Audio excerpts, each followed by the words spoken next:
তো এই পুটিয়াতে আসার কারণ হলো এখানে আছে একটা বিশাল স্বর্ণখনি। ভোলানাথ 1 বছর পর 1 ইঞ্চি ধরে এটা বৃদ্ধি পায়। দক্ষিণ এশিয়ার সর্ববৃহৎ শিবলিঙ্গ, অনেকে বলেন যে দক্ষিণ এশিয়ার দ্বিতীয় সর্ববৃহৎ শিবলিঙ্গ এই মন্দিরে আছে। পাক বাহিনী চার্জ করে এই শিবলিঙ্গকে উৎরায় ফেলাইছে। আচ্ছা, এটা ডিনামাইট চার্জ করে এই জিনিসটাকে ভাঙিয়ে ফেলা। সমস্ত কিছু ভাঙা হয়েছে, ওখানে ডিনামাইট দিয়ে উড়িয়ে দেওয়ার চেষ্টা করা হয়েছে। এখনো কথার পুকুর জানে এই দেশকে এখনো অনেকে চায়, অনেক ম্যান আছে, পাকিস্তান চায় এখনো। এখানে কি 24 ঘন্টা সিকিউরিটি থাকে? Hello everyone, welcome back to another vlog. This is Chandan and you are watching Vlogging Dunia.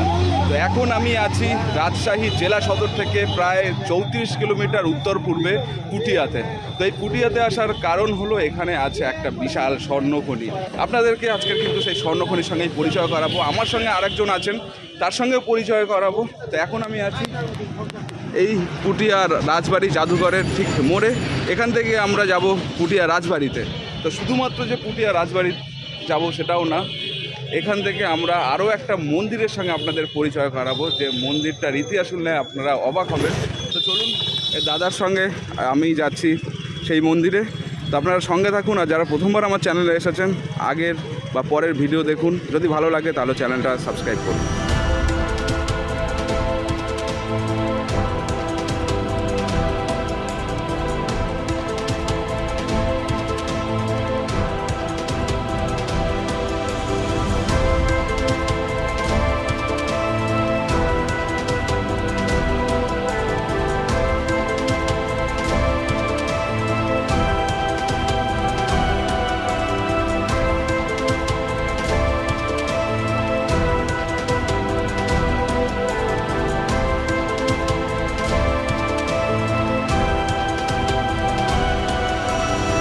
ওই মোড় থেকে মাত্র 2 মিনিটের জার্নিতে আমরা চলে এসেছি সেই বড় শিব মন্দিরে।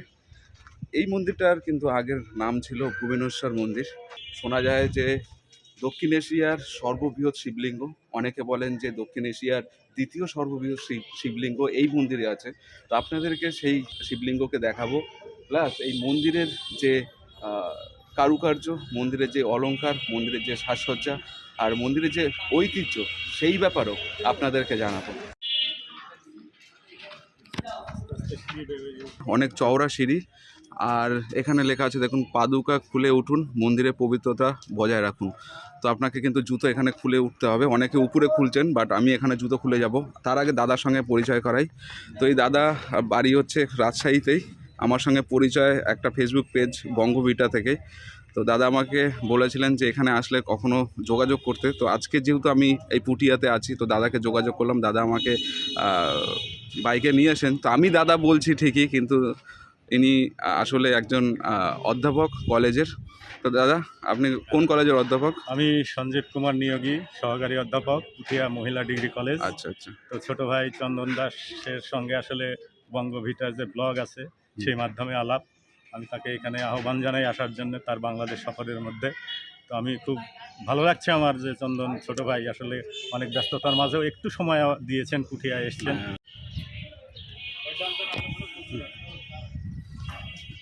আমার জন্য খোলা হয়েছে। আপনার কি এটা কি সবসময় বন্ধই থাকে দাদা? মানে খোলা থাকে? আচ্ছা, কখন থেকে কখন টাইম এটা? গর্ভগৃহটা খোলা থাকে 5টা পর্যন্ত। এখন মানে কি বন্ধ করে আপনার কোথাও যাচ্ছিলেন? নাই, না না না, এটা আমরা মানে দর্শক আসলে খুলে দেওয়া। আচ্ছা আচ্ছা আচ্ছা আচ্ছা আচ্ছা, ঠিক আছে। দাদাকে প্রথমেই থ্যাঙ্কস বলি, কারণ এত দূর থেকে এসে যদি আমি গর্ভগৃহে বাবা ভোলেনাথের দর্শন না করতে পারতাম তাহলে খুবই খারাপ লাগতো। আমি ইন্ডিয়া থেকে এসেছি শুনে দাদা খুলে দিয়েছেন গর্ভগৃহ। তো দাদা থ্যাংক ইউ। আপনার নাম? আমার নাম মোহাম্মদ সাদান। আচ্ছা দাদা, এখানে কি অনেক পর্যটক আসেন? হ্যাঁ, প্রতিদিনই অনেক পর্যটক আসেন। এখন কি ওনারা কি ফরেনার? হ্যাঁ, ওনারা ইটালিয়ান ফরেনার এখানে দেখতে এসেছেন। Hello, how are you sir? Also from India. I am from India. চলুন আগে গর্ভগৃহটা আপনাদেরকে দেখিনি, তারপরে মন্দিরের বিশেষত্ব বলবো, কারণ গর্ভগৃহ বন্ধ করে দেওয়া হবে। এত বড় শিবলিঙ্গ কিন্তু আমি এই প্রথমবার দেখছি। আপনারা ক্যামেরায় কত বড় দেখতে পাচ্ছেন জানি না। দাদাকে বলবো একটু এইটা ধরতে। আমি পাশে গিয়ে দাঁড়ালে আপনারা বুঝতে পারবেন। আমার হাইট হচ্ছে 5 ফুট 5 ইঞ্চি। তো আমি পাশে গিয়ে দাঁড়াচ্ছি, প্রথম প্রণাম করে নিই। হ্যাঁ, অসুবিধা নেই। Height 5 foot 5। আমার থেকে অনেকটাই বড়, বুঝতে পারছেন। আর এই শিবলিঙ্গের একটা বৈশিষ্ট্য আছে যেটা আপনারা শুনলে অবাক হবেন। এই শিবলিঙ্গ বছরে নাকি 1 ইঞ্চি করে বাড়ে। যখন এই বাবার মাথায় জল ঢালা হয় তখন নাকি 1 ইঞ্চি করে প্রত্যেক বছর বাড়ে। 1 বছর পর পর বাবা ভোলানাথ 1 বছর পর পর 1 ইঞ্চি করে এটা বৃদ্ধি পায়, মানে বড় হয়। আচ্ছা এটা আমাদের হলো শ্রাবণ মাসের শেষ সোমবারে একটা বোম বোম বলে উৎসব হয়। আচ্ছা এই বোম বোমে প্রচুর ভক্ত হয়। এই ভক্তের গঙ্গার্পণ করে অর্থাৎ বাবা ভোলানাথের এই গঙ্গার্পণ উপলক্ষেই সে 1 ইঞ্চি বড় হয়। ওটা শোনার পরে আমার মন তখন থেকে মানে অনেক বেশি টান ছিল এদিকে। তো ফাইনালি আমি এখানে দাঁড়াতে পেরে আমি নিজেকে অনেক বেশি সৌভাগ্যবান মনে করছি। আর যারা এই গর্বকে খুলে দিয়েছেন তাদের অনেক অনেক অনেক অনেক ধন্যবাদ। আচ্ছা, কেউ যদি আসে, মানে যদি বন্ধ থাকে, কিভাবে যোগাযোগ করবে আপনার? আচ্ছা, নাম্বার দেন। আচ্ছা, তার নাম্বারটা একবার বলে দিলে আমাদের মনে সুবিধা হয়। ঠিক আছে, আপনারা যারা এখানে আসবেন অনেক সময় হয়তো দরজা বন্ধ দেখবেন, কিন্তু চলে যাবেন না আপনারা। আপনারা একবার এই নাম্বার, যে নাম্বারটা দিচ্ছেন দাদা, ওই নাম্বারে একবার যোগাযোগ করে নেবেন, তাহলে কিন্তু আপনারা ভোলেনাথের দর্শন করতে পারবেন। তা আপনি কি এখানে সিকিউরিটি সবসময়? হ্যাঁ, সবসময় থাকে এখানে কি 24 ঘন্টা সিকিউরিটি থাকে?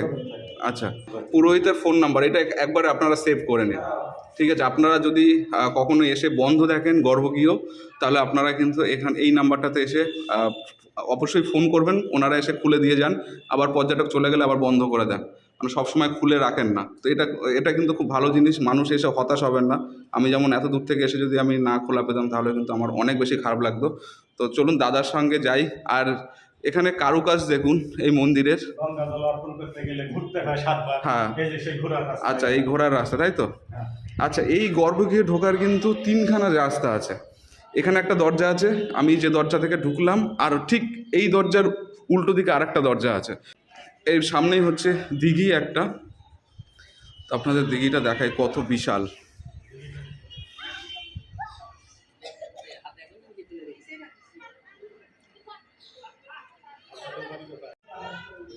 ছোট ভাই ইন্ডিয়া থেকে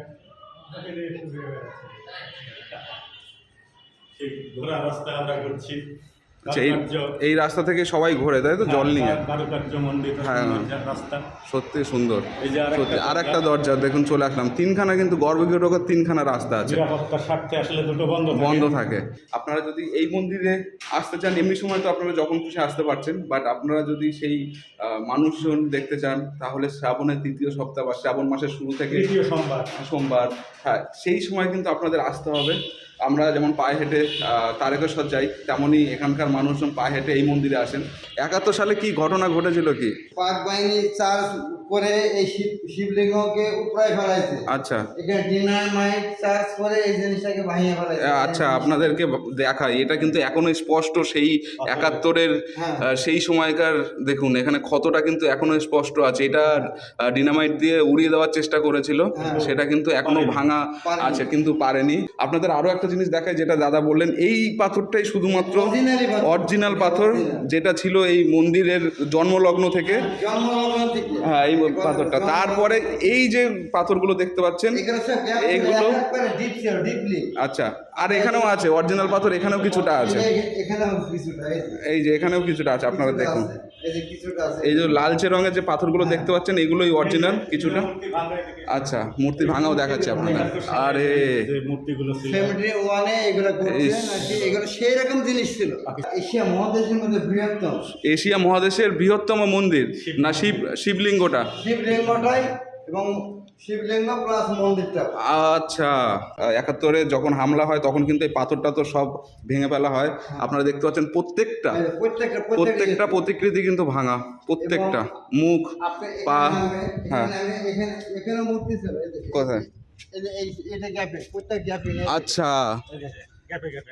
এই যে মূর্তিও ভাঙা, দেখুন মুখ নেই, কিছু নেই, পাটা নেই, সমস্ত কিছু ভাঙা হয়েছে। ওখানে ডিনামাইট দিয়ে উড়িয়ে দেওয়ার চেষ্টা করা হয়েছে। ডিনামাইট চার্জ করে উড়িয়ে দেওয়ার চেষ্টা করেছে। এই দেখেন পাওয়ার এখনো অরিজিনাল। এই পাথরগুলো কিন্তু সব অরিজিনাল। ওই সময় দেখুন নকশাগুলো দেখুন কত সুন্দরভাবে তৈরি করা।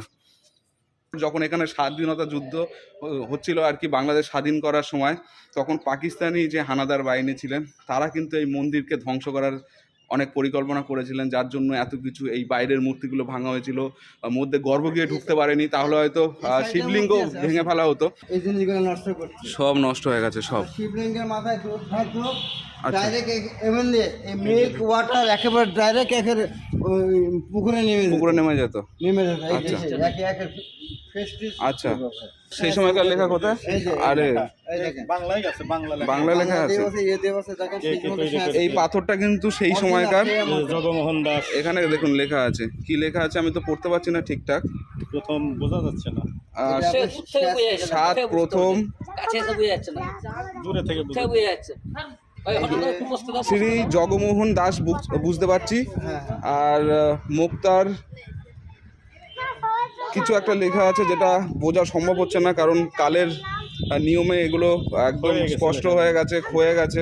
দেখুন দুটো সিঁড়ি নেমে গেছে দুদিকে, একদিকে মহিলারা নামতেন, একদিকে পুরুষ, মানে সেই সময়কার হয়তো যিনি এই মন্দিরে প্রতিষ্ঠা করেছিলেন বা পুরোহিত। অনুষ্ঠানের মধ্যে আপনার বোম যে অনুষ্ঠানে আসার মধ্যে শ্রাবণ শেষ সোমবারে সেই বোম জল ঢালার মধ্যে এইভাবে এই সিস্টেমে পুরুষ মহিলা আলাদা, এক সাইডে পুরুষ এক সাইডে মহিলা। এক সাইডটা মহিলা।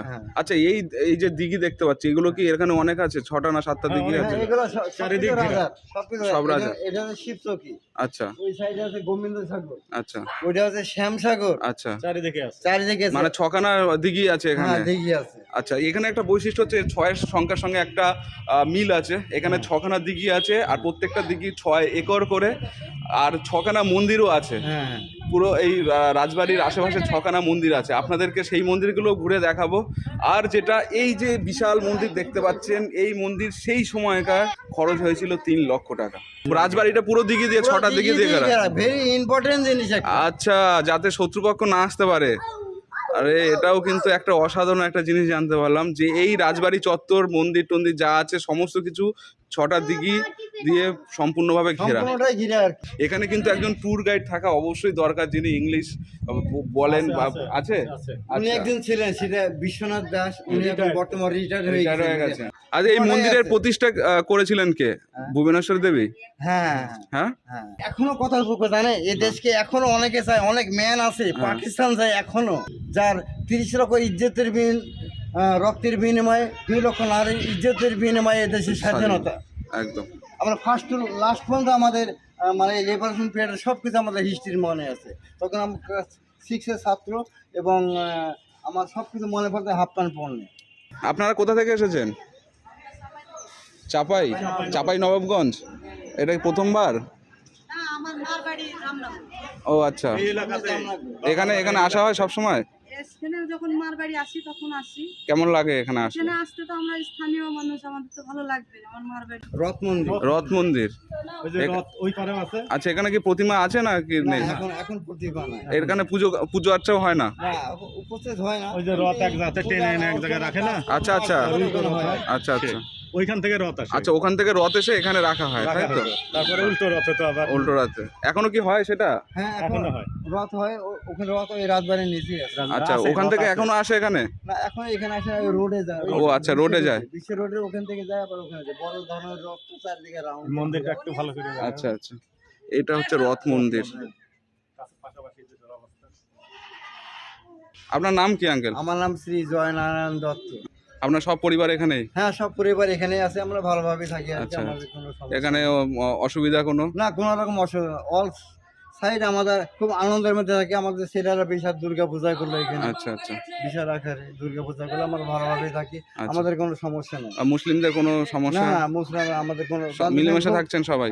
আমাদের সঙ্গে মিলেমিশে এবং সহযোগপূর্ণ সম্পর্ক তাদের সাথে। আচ্ছা আচ্ছা, মানে সেই 71-এর পর থেকে, স্বাধীন হওয়ার পর থেকে আর কোনো সমস্যা এখানে না, কোনো হয়নি? সমস্যা না। মন্দিরের উপর হামলা টামলা কিছু হয়নি? না, কোনো রকম হামলা না। আমরা সব দিক দিয়ে আমরা ভালো। আচ্ছা আচ্ছা, 71-এর সেই ঘটনার পর থেকে কিন্তু এখানে আর না হামলা হয়েছে না কিছু, সবাই মিলেমিশে আছেন, সবাই মিলেমিশে আছে। মিলেমিশে থাকছেন। মাঝখানে একটু আপনার সিগারেট বিড়ি ক্যান্সার করেছিল, এখানে হয়েছে। যার জন্য আমরা মানে এটা সবাই মিলে মানববন্ধন করার পর ওই জিনিসটা এখন নাই, এখন বন্ধ হয়ে গেছে। এই ঐতিহ্যবাহী জিনিসগুলোকে আপনারা একটু সামলে রাখুন। বিড়ি সিগারেট অন্য জায়গায় তো খেতে পারবেন, আড্ডা অন্য জায়গায় তো মারতে পারবেন। এটা একটা মাছের পুর না। আচ্ছা আচ্ছা আচ্ছা, আপনি চীন, Japan, France, London, German, Great Britain, Russia, America, সারা বিশ্বের লোক এখানে দেখতে আসে। আর সবাই কিন্তু এখানে এই ব্যাপারটাই জানতে পারে যে সেই সময়ে এরকম অত্যাচার হয়েছিল, সেই সময় মন্দির ভাঙার চেষ্টা করা হয়েছিল। তো যাই হোক, এখন আমরা এই মন্দির থেকে বেরিয়ে যাচ্ছি। যদি কখনো দেখেন যে এখানে বন্ধ আছে মন্দির আসার পরে, তাহলে অবশ্যই ওই ফোন নাম্বারটাতে কল করে তারপর আসবেন। এখানে একটা লোহার গেট ছিল যেটা এখন নেই, ভেঙে লুটপাট করে নেওয়া হয়েছে আর কি। আর একটা জিনিস দেখুন, চূড়া, এই যে চূড়া আছে বা এগুলোকে রত্নও বলে, মোট হচ্ছে চারিদিকে 4টে আর মাঝখানে একটা সবথেকে বড় চূড়া আছে। দেখুন প্রত্যেকটা চূড়াতে কিন্তু ছোট ছোট মোচা আকৃতির চূড়া দেখা যাচ্ছে। এইগুলোতে 16টা না 17টা করে আছে, আর বড়টায় 108টা আছে। যে কৃষ্ণের 108টা নাম অনুসারে ওই চূড়ার ছোট চূড়াগুলো বানানো হয়েছে বা রত্নগুলো বানানো হয়েছে।